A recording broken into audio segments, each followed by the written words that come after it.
What's happening tonight, fans? Welcome once again to spring edition of Holding Court with Todd Dagenais, along with the coach. I'm Jeff Sharon. UCF coming off of their first spring action against the Florida Wave and heading into the big spring tournament, and lots to talk about as we head into this sort of the thick part of the spring, if you will, coach. And we previewed last week, the exhibition matches that you guys played with the Florida Wave, which is a local professional team sponsored, of course, by USA Volleyball. And well, your first chance to see everybody out on the floor this spring since in the new year. So what'd you see? What did you like?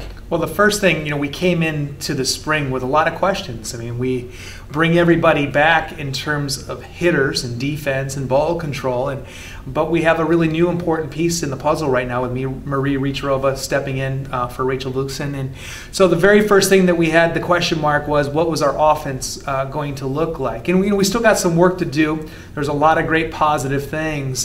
Hitting percentages were a little bit lower than what we wanted to see, but again, it's nothing more than a starting point this year. So really it was a matter of us just getting on the floor, allowing Marie to kind of take charge of the offense, giving us a nice starting point for us to build on as we go forward.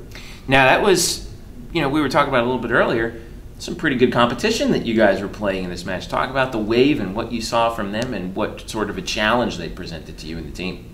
I think every time you play an all-star team, you wonder what the cohesion's going to be, and there's a lot of All-Americans on the other side of the net. As a matter of fact, we looked up at one point and saw 3 All-Americans in the front row.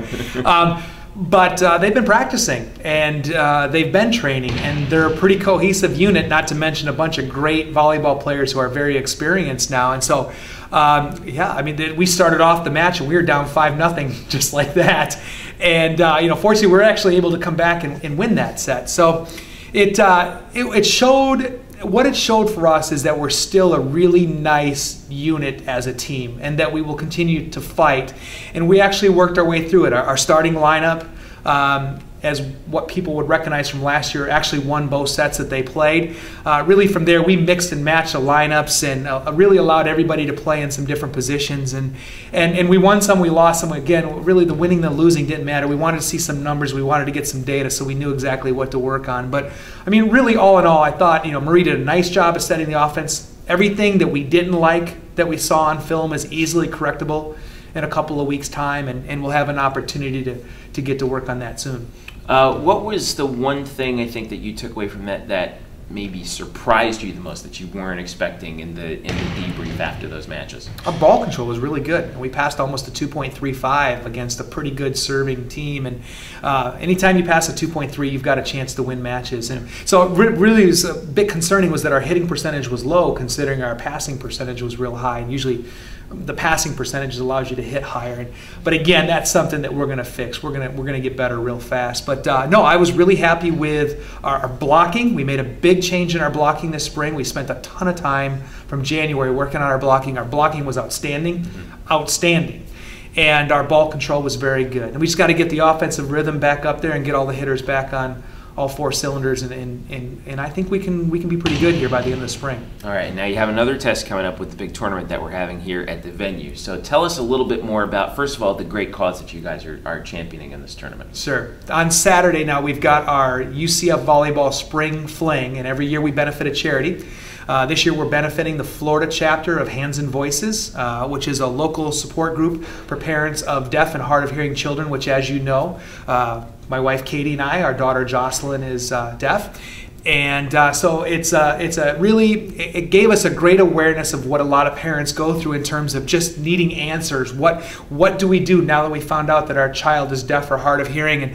And so what we're trying to do with the Florida chapter of Hands and Voices is help get information into the hands of parents, 3 days old with 3-day-old children that find out their children might be deaf or hard of hearing. When do you go to the audiologist? When do you get fitted for hearing aids? All those kinds of things are just question marks because there's tons and tons of money that goes into the blind, the blind community and the blind children, and there's just a percentage of that goes into the deaf community. And so we're just trying to raise awareness and trying to raise funds to help parents that maybe need help getting the hearing aids or need help getting the FM system or need help going to those seminars on how to help best advocate for your deaf or hard of hearing child. And so really that's what this cause is for. And so the volleyball tournament's going to be used to raise money. All that money is going to the Florida chapter of the Hands and Voices group, and it's going to be a really nice opportunity for us to give back to a charity that really means a lot to all of us up here in the volleyball offices. Excellent. That's tremendous. And we'll talk a little bit more about that as we finish up. But quickly, let's talk about the volleyball aspect of it.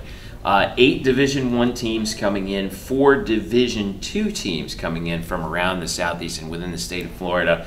Tell me about some of the competition that's going to be here in the venue that we're going to see. Yeah, you're not going to see a tournament like this anywhere in the country. We have Florida, perennial top 10. Florida State, last year's Final Four. Yep. Miami's a top 25 team. You got ourselves, you've got USF, you got Florida International, you got Florida Atlantic, Georgia Southern is coming down. And we've got, I think, 3 of the 4 Division II that are coming in are all ranked teams. And so it's going to be great, great volleyball, all in one facility, starting at 9 o'clock in the morning, and the last match will start at about 5 o'clock in the afternoon. So it's going to be intense. It's really going to be a lot of fun to have all those teams in one building, all the All-Americans, all of the All-Stars, a lot of things that we talked about last week. There's going to be new players trying to earn their spots on a roster, and so it's going to be some real high-level volleyball, and we're really looking forward to getting in the gym and playing that level of competition.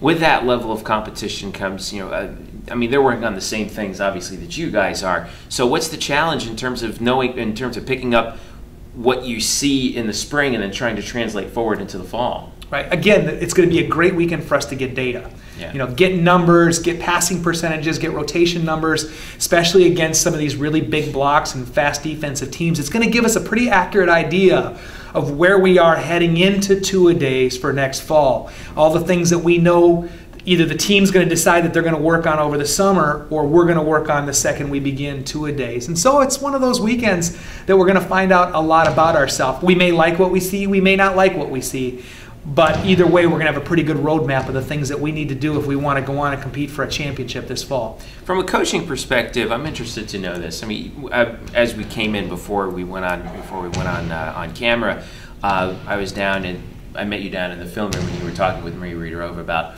what she was working on improving from the Florida Wave match. How advantageous is it for you as a coaching staff to work with every player and get like this treasure trove of film in a big tournament like this? Sure. We take all that film and really we break it down to the most basic elements, the things that we actually want to show the players. And say we watch 5 serving clips. Maybe we only show 2 of them to the athletes, but with a very specific message behind it. Something that they can immediately apply once we get back up into practice. So yes, we're getting great amounts of film against high quality teams, which is immediately applicable to what we're trying to do getting ready for the fall. So it's priceless. Being able to play these teams really for us is priceless, especially for Maria. She's trying to settle into the offense. She comes out of a weekend and we're hitting 270 or 280 against these teams. She's going to feel real confident heading into the fall. And also from the perspective of, you get to see all these different players against different styles of lineups, different styles of offensive and defensive setups as well. That's another advantage too, isn't it? It is, yeah, because we have an opportunity to play a bunch of different systems, a bunch of different styles, which means we're going to have to change our offensive system and all of our different offensive styles. And so a lot of it we're going to have to do on the fly. And that's really an exciting opportunity for our team to have to change on the fly, because a lot of times that's what it is in a match. How many times last year did we win set number 1? I think of the 31 matches, I think we won the first set 25 times. Yeah. It's the adjustments from there, and so our team is starting to mature. They're getting a lot more experience. How they adjust from set 1 into set 2 is exactly what we're going to be working on this weekend, because we don't have a scouting report. We really are going into this blind, and we have to make adjustments on the fly. Last but not least, if I'm a fan and I want to come see this tournament, what do I have to do? Where do I go? Well, you're going to come here to the venue at UCF, and you're going to park right here behind the venue in Garage F, and you'll come in, and there'll be a ticket gate, and it's a $5, and again, that donation all goes to the Florida chapter of the Hands and Voices group, and so everything is going to the charity. They'll pay their way and come on in, and there'll be 4 courts of great volleyball going on throughout the venue. We're going to use 2 courts on the venue floor, and we're going to use both the men's and women's basketball practice gym. PAVO, which is the governing body, I guess, of all college officials. They're going to be running a clinic here, so the officials have donated their time. That's good. They're going to be running a Lions judge clinic going on, so that's going to be happening. So there's not many places where you see high-level competition first and second referees along with line judges. And so it's going to be a big-time production. We're really looking forward to it. And, of course, we have to thank a lot of the people that are involved in that. PAVO, Donna Carter over in Tampa, and Marsha Alterman, who's an assigner for PAVO nationally. Yeah. They're going to be doing it. It's going to be a national clinic, and referees are coming in from all over the country to be rated at this clinic. So it's really going to be a high-level experience for everybody. It's like a giant volleyball convention, if you will, with everything going on. It's pretty good to bring everybody together in the off-season, though, isn't it? It is, and it's been one of those things now where this date has become UCF's weekend, and I think a lot of people leave that weekend open so they can come to this tournament, and we're making it an annual thing, and to make it not only for volleyball training but for referee training, for line judge training, and it's a good opportunity for our people here with the facilities to get ready for the fall as well. And it's a good opportunity for you to come catch UCF volleyball, as well as all the teams from all over the state, and even from as far north as Georgia and Georgia Southern coming down from Statesboro. Your alma mater. No, I went to Syracuse. What do you have? I thought you had some I used to work there. Yeah, that's right. I used to work in Tacoma, but I actually worked with a guy who actually graduated from Georgia Southern, and he always wore GSU stuff all the time. So I don't know if he's going to be down for that, but it'll be fun to see everybody coming together, and it'll be fun. Now, quick reminder for you guys. Make sure that you check out UCF_volleyball on Twitter. If you aren't following, you should be right now. You should also check out UCF Volleyball on Facebook for all the latest information. And always, for all the latest on UCF Volleyball, as well as all UCF sports, check out UCFathletics.com. Coach, good luck at the tournament. We'll catch you on the flip side. Thanks a lot. Appreciate it. And we appreciate you tuning in to us here on Holding Court. Spring edition. We'll be back next week with a debrief of the big tournament here at UCF. Until then, we'll catch you later. For Coach Todd, I'm Jeff. We'll see you then.